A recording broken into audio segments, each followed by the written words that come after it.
In Minneapolis, following this week's fatal shooting of a 37-year-old woman by a federal immigration officer. Renee Nicole Good was killed Wednesday when the ICE agent fired into her car, a move that Homeland Security Secretary Kristi Noem defended, saying the officer was trying to halt what she called an act of domestic terrorism, a claim the city's mayor disputes. Here's Noem on Thursday. We've had almost over 100 times that these vehicles have been used to ram law enforcement officers and to do damage and to harm them. When these individuals use their vehicles to try to ram our law enforcement and to put their lives in jeopardy, that law enforcement officer has to make a decision to protect his life and the individuals around him as well. We are back with Dan Henninger, Kim Strassel, and Wall Street Journal columnist Alicia Finley joins us. Dan, so a terrible shooting, a terrible event, awful to see. But both camps, the Democrats on the one hand, then the administration on the other, went into very startlingly different interpretations of what they saw, blaming the other. What does that tell you about the event and our politics? Well, about our politics, it tells us, again, that they are just hopelessly, compulsively polarized.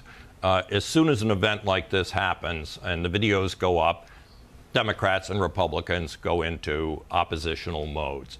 And it's quite striking, Paul, because it was indeed an extraordinary tragedy that this lady got shot.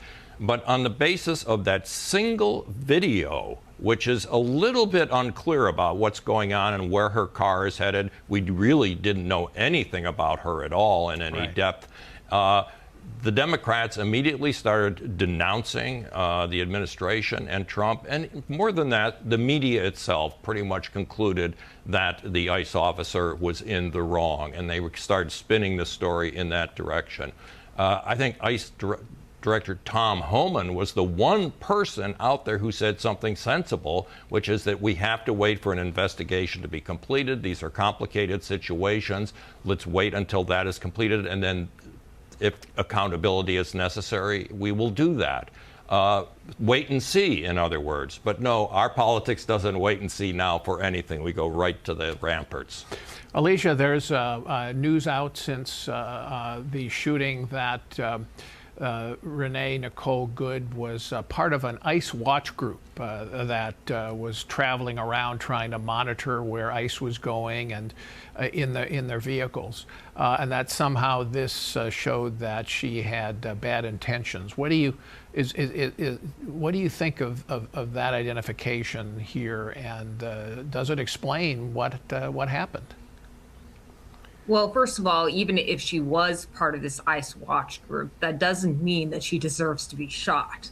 What I think there are also conflicting accounts about it is that, well, she was also a church-going suburban mom who was out there maybe exercising her civil duty or her civic rights to protest. Now, what happened, as Dan said, there are conflicting accounts.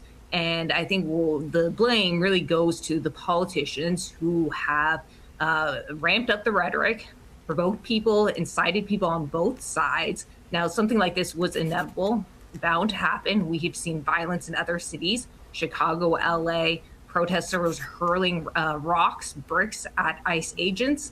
I think they're on the defensive. So I think there's a lot of confusion, and this was just an unintended tragedy that was bound to happen because of how the politicians have ramped people up or exercised them. And this was just an inevitable result of that. Okay. So, Kim, do you think this is going to affect the president's policy on deploying ICE into some of these jurisdictions? He's made a big deal of going particularly into Democratic cities and states. And then on the left, do you think this will have be cause for circumspection about whether or not they should be obstructing or trying to obstruct ICE operations? Yeah, unfortunately, I think those two things are tied together, Paul. The Democratic progressive response to this has, in fact, been to ramp up. You've seen protests in other cities now. And the Trump administration is going to take that as a challenge. They will view that as another reason not to back down and maybe even escalate further in some of these areas where you're seeing protests grow.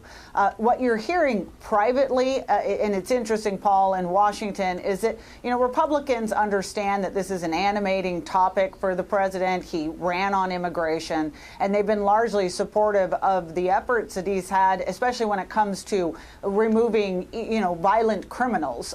This seems to be going a lot farther, and you're beginning to hear Republicans privately expressing concern to the administration, mostly about focus. They're saying, hey, can you just walk and chew gum at the same time? Maybe let's bring the heat down here a little bit. Let's talk about the domestic economy. This is where our strong suit is. But these raids and the growing focus on immigration is something that's very controversial and divisive among voters. And so that's beginning to be a conversation in D.C. All right. Thanks, Kim.